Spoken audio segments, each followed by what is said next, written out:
truck. Today is April 11th. We're at Lincoln Park in Washington, D.C. for the Emancipation Memorial rededication. Could you please tell me your name? Eugene Philhowel. And do I have permission to record this interview? Yes, you do. Perfect. So what brings you to the rededication day today? Good question. Part of an organization called Friends of Lincoln Park. I've been given tours of the park, 30 minutes, just quick. We take 15 people.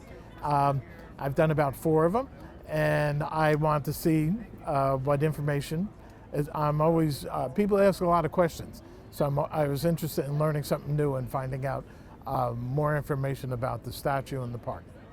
And how did you get involved with the Friends of Lincoln Park? Well, I live right over there, and I spend a lot of time sitting in the park. So my son-in-law and his friend, his name is Bert, he's with the Friends of Lincoln Park.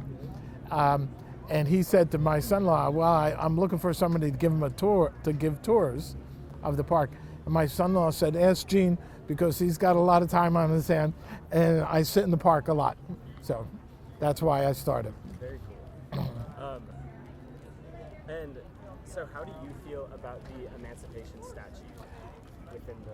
Yeah, it's a complicated question. I value it for its historic purpose. It's 150 years old now. That's a big deal.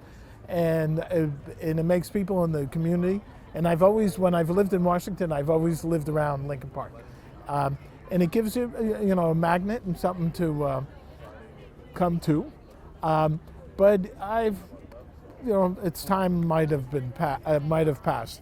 And I think there's other people who could say it much better than I can. So, and why and how people feels and the emotion that it evokes. So it's complicated. Is that a perspective that you bring being a neighbor, or more as someone who gives tours here? Or are those incongruent? Oh no, as an American with a heart, it has nothing to do with where I live or the fact that I give tours. No, giving tours makes me think about it, have that discussion. I've discussed it with friends and colleagues, and I think I read I'm not sure I want to name who I read, but a famous American, he's a mayor, talked about why they took down the statues in his town and his city, and I'm very sympathetic to that. I felt it was very moving, well-reasoned kind of decision, and I kind of support it. So if things change here, I go with the flow. Yeah. So. Yeah. I know you just said that you would kind of go with the flow. If there was like an idyllic vision for Gene, like you get to decide what happens to the statue, is there a way that you would approach that question? Well, I actually thought because they covered it and there's an unveiling, and I'm hoping, it's a controversial issue that they could do something. And I was like, speculating. I went up and I wouldn't look under the curtain. This was last night. Yeah. They could take the slave out of it, but that's a real important part of the story. That's what I was thinking, say this morning.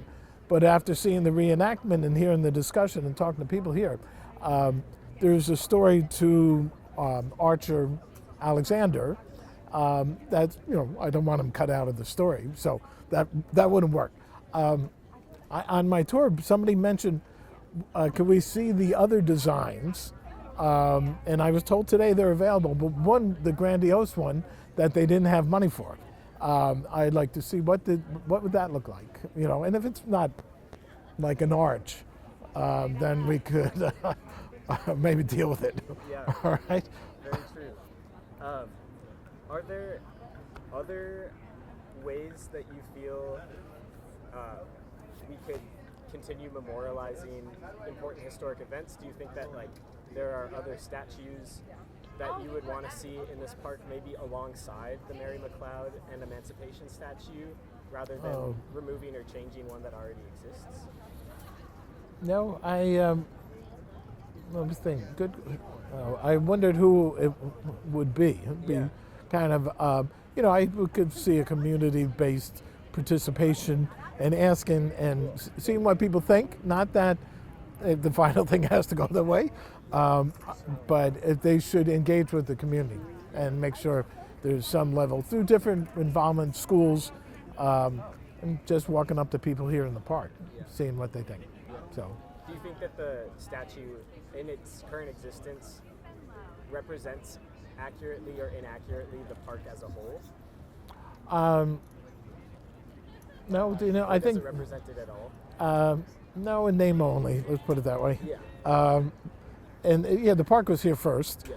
and it was called Lincoln Square, and I think it's just it's a statue of Lincoln, and the name of the park.